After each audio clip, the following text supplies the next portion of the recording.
怪しげな森を抜け、人気のある村にたどり着いたもずく。この世界のことを知るべく、村の住民たちに話を聞くことにした。村の住民たち曰く、この世界にはたくさんの魔法使いがいるとのこと。もっと情報を集めるべく、教えてもらった町に向かうことにした。果たして、今回はどんな物語が待っているのだろうか。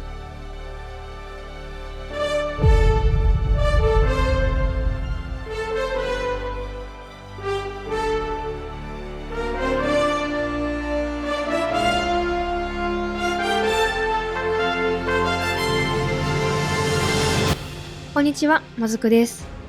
皆さん大変お待たせしました。そして長い時間待っててくれて本当にありがとうございます。もうかなり間が空いてしまったんですけど、前回は村を作りまして、今回はその続きのエリアになります。順番的に初めての村の次は、ちょっとモンスターが強くなったフィールドが来て、その次に王国というか、栄えてる町が来るのが王道かなと思ったので、今回は町の入り口を作ります。で、作る場所は前回のエリアの終わりから東の砂浜までです。町の入り口とその周りのフィールドを作っていくので、ちょっと広めにはなるんですけど、早速作っていきます。どうぞ。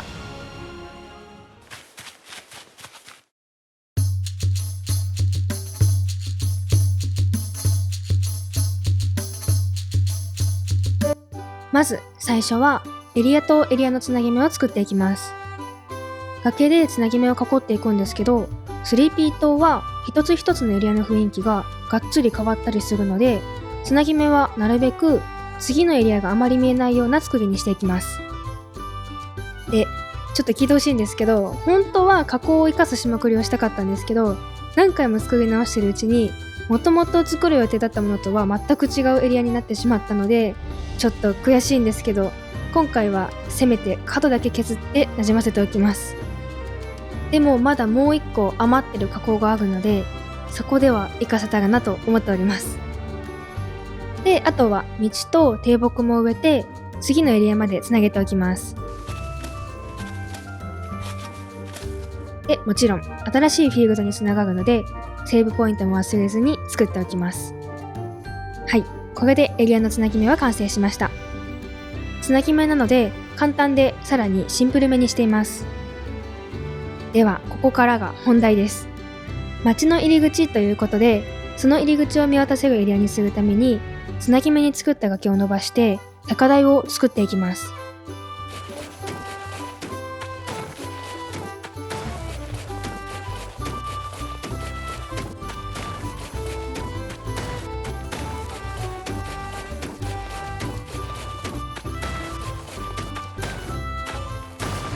全体はこんな感じです。で、高台にも植物や家具を置いたり道を作ったりしたいので、だいたい5から6マス幅にしておきます。草地が出っ張っているところがあったので、ここを中心に入り口を見渡せるよう作っていきます。まずは高台から見渡した時にどんな風に見えるのかを確かめるのに、ざっくりと崖を作っていきます。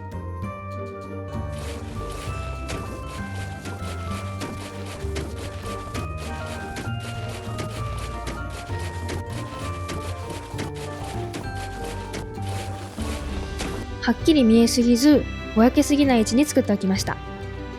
では、崖の位置が決まったので、お城シリーズを使って町の入り口を作っていきます。まず、横長の崖の前は、真っ黒なシンプルパネルとお城の門を組み合わせて、奥行きを出します。で、縦長の崖は、町につながる橋のようなものにしたいので、崖の側面にお城の壁を置いて、橋っぽくしておきます。正面から見るとこんな感じです。右側も同じように置いて、壁の終わりは塔を置いてなじませておきました。ちなみによく見てほしいんですけど、手前の塔の窓の下についているお借りしたマイデザイン、塔と組み合わせるとすっごく可愛くてお気に入りです。では、これで今回のエリアの範囲が決まったので、周りから順番に作っていきます。まず、左側の崖沿いは岩山にしたいなと思ったので、岩山に見立てた洞窟を置くための崖を追加して、その上に洞窟を崖肌がなるべく見えないように置いておきます。で、なんか実際に RPG でもエリアとの間は山があって隣のエリアが見えないようになってたり、直接行けないようになってた覚えがあるので、岩山を作ってみたんですけど、どうでしょうか。あと岩山を作ることで今までのエリアと差別化するというか、全部のエリアを違う雰囲気にしたいので登場させてみました。はい、ということで全体はこんな感じです。崖肌を隠したことで左側にずーっと岩山が続いているように見えるかと思います。ちなみに一番手前だけ入り口側が見えるように配置したんですけど、ここから岩山の中に入れる設定にしています。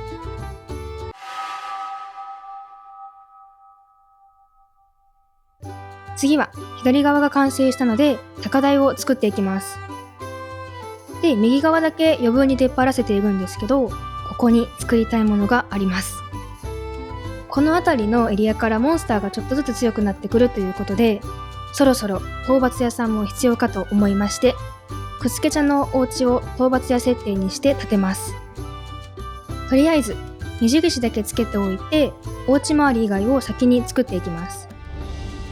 まずこのエリアにも神秘的な要素を少し入れたいので崖を作っていきます。で、さらに道を敷いてエリアの境目からつながっているようにしておきます。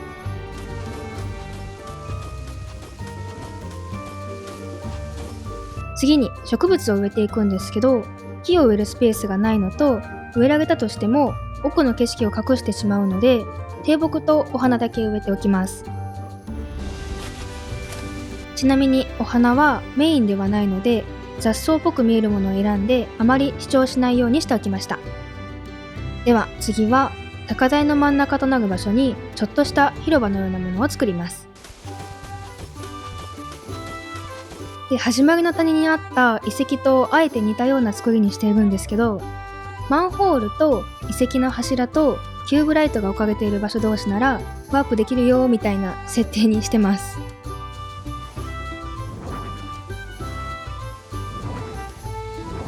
はい、ということで全体はこんな感じです。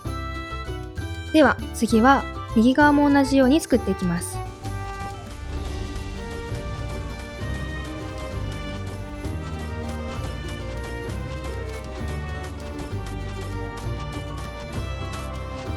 歩くとこんな感じです。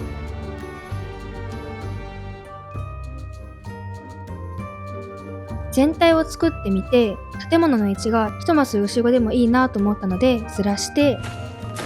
くすけ茶のお家を設置します。外観はくすけ茶っぽい色味にして、屋根は鳥の羽をイメージしたものにしてみました。あと周りには討伐対象になっているモンスターの手がかり的な家具とクエストが書かれた看板を置いておきました。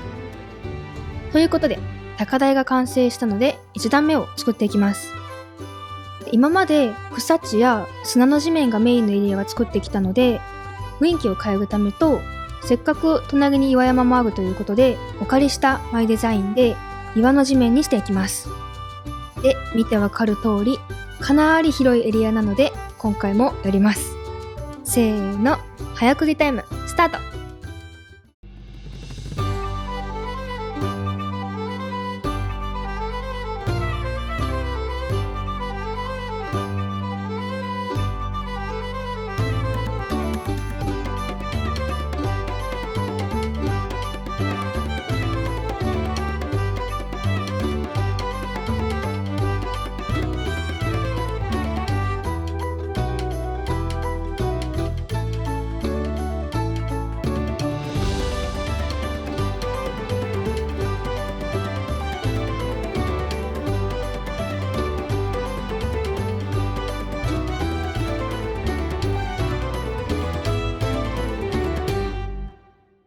はい。岩の地面に加えて木や低木、石の家具も置いてみました。でもまだ大事なものを置いていないので置いていきます。じゃん。今回のエリアのモンスターのドラゴンです。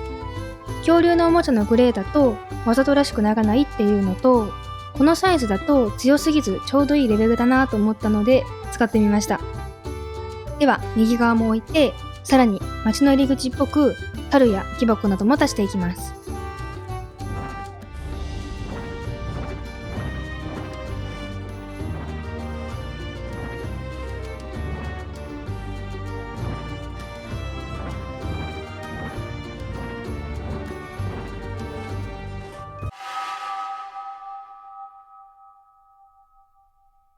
全体はこんな感じになりました。これで手前側は完成したので、町の入り口をもう少し作っていきます。まず、町に入るための階段を設置します。さらに、村と違ってちゃんと整備されてそうなイメージなので、お借りしたマイデザインでしっかりタイルや道を作っておきます。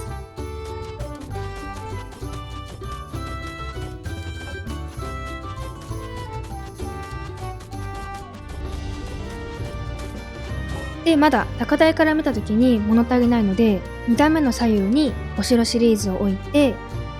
橋を渡った先には町の門を作っておきます。最後に橋の両端にウッドパーテーションを置いて、これで今回のエリアは完成です。